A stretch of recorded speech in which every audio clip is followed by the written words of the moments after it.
We are nearly done, guys. This is the other W150. This is a black one.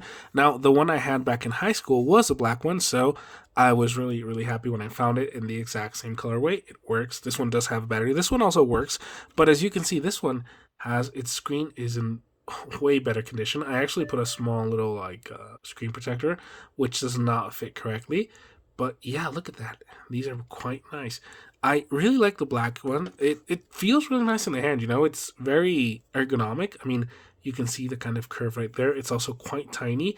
And this had that strange UI. This is not Android, by the way. This is like a I cannot say that word. Proprietary system. Oh, that in between my throat hurting. In-house operating system by Sony Ericsson that does not work that great. The screen is capacitive, but I mean it just runs at like I don't know, a frame per second, 15 maybe. So yeah, we have that. I mean, it's not bad exactly, but it's also not great. I used to use this as an MP3 player back in high school, and I think I actually have like old songs from that era, like MP3s. Yeah, I think so. All tracks. Yep. These are the same MP3s I had way back in 2012. So, yeah, this guy's working. And again, expect a video, dedicated video for this guy. It's really slow. It's really bad. But back in the day, I don't remember it feeling this slow. I get it still thinks it's a 2011. I don't know. I guess nostalgia is funny, you know. And it doesn't even have like a tap on the screen to unlock. You have to hit the actual button. And this guy has that really weird connector, which works with some of the other speakers I showed you guys. But yeah, this is a W150. Again, dedicated video coming up for this guy. Stay tuned. We still got a couple more. This one's a really nice one. W580, one of the most iconic phones in my opinion of Sony Ericsson, and this is one of the few ones that I managed to get new housing for it. This was originally black and orange, and I got this gray and blue housing, which looks fabulous. 150 pesos, so that's like $7.50, and the phone itself was like $20. This was an expensive phone to get. Also, I had to buy a flex cable, so this one ended up costing like $50 just to get it up and running. I mean, I'm not complaining. It's beautiful. It's absolutely beautiful. It has like lighting on the sides. Let me turn it on for you guys. I think this guy does have a battery. There we go. RGBs right here. I mean, it has a couple different colorways. Also, the sound is front firing from right here. The camera, 2 megapixels, and this lighting factor. I mean, look at that. Look at that. That's just a beautiful phone any way you look at it. Again, expect a dedicated video. I have one from last year, but I'm going to make a revised 2025 edition because I think it's in order. It just looks so, so good. I'm going to turn it off right now. There we go. And yeah, the screen is very pretty. And this is actually the same model as this one. I mean, this is a W580. This is an S500, but they're basically the same phone. Just this one is like a different version of it, you know? This is a non-Walkman version. Let me set that right there. Nearly there, you guys. Nearly there. This is a W715, if I'm not mistaken. Now, this guy I bought without a working screen, and I managed to find a screen online, so now it works. The screen was like $5. The phone itself was, if I'm not mistaken, $5, so this one came to a total of $10. Yeah, $10, I think, if I'm not mistaken. It does work, I just don't have a battery. W705, as you can see right there.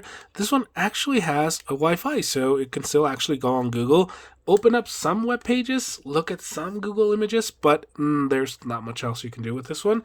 It's really nice. I mean, obviously the case, the housing is in terrible condition, but that's what you'd expect with these rubbery type of finishes. Again, I'd love for there to be like a sudden uprising in housings for these guys. I would switch them all out and have them like looking mint. Although I think it also helps out with the feeling of all of these phones were basically trash. You know, like they weren't most of them weren't in working conditions. Like I fixed this one, I fixed this one, I fixed this one, I fixed the W380, I fixed the TXT. Like a lot of these guys I have fixed. So it's part of the whole experience, I guess, finding them. Like they're all covered in dirt basically, or just thrown around in a bunch of pile of different electronics, and like, you know, you pay $5 and you hope for the best, and if not, you hope that you can find the piece, and if you can find the replacement piece that it's missing, then yeah, you rescued a phone basically from never being turned on again, and from maybe never even seen again. Like, how many of you guys well, actually, let me rephrase that. Many people born today, tomorrow, or maybe born a year ago will never have seen these models, and keeping them working is a way to preserve history in real time. I mean, that's maybe it's not that deep, maybe it's just I'm looking something to fill the empty void that is my life, and collecting old pieces of hardware is that way.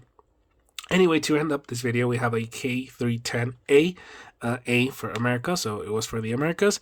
Again, this one works, does not have a SIM card, so even if I turn it on, it will show me that I need a SIM card, because these guys need a SIM card to be able to get into the menu.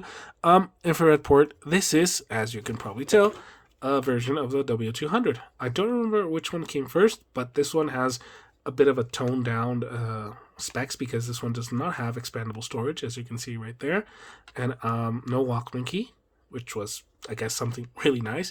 And yeah, those are basically all of the Sony Ericsson I have until now of pre-Android era. It's quite a bit. I am working on getting most of these fixed, and again, you will see dedicated videos for each and every one of the ones that actually do work. And if I ever make a restoration video, I will definitely record it and show it to you guys, because I guess it's something nice to show, Again, it's not that deep, I guess. Maybe it's just collecting for collecting. I also do feel that it's something, like showpieces, something to talk about. I don't know. Let me know down in the comments what you think. Which one of these guys did you use back in, well, the Sony Ericsson days? Because there was a moment when these guys were the top sellers, along with Nokia. So yeah, let me know which ones you used. Thank you for watching this video. I guess it wasn't a two-part, and if it became a 2 or a 3-part, I don't think 3-part, just 2-part. If it became a 3-part series, I'm so sorry. If it became a 2-part series, thank you if you watched both parts, and thank you very much for watching either way. Subscribe, like, and share, and I'll see you guys in a new video.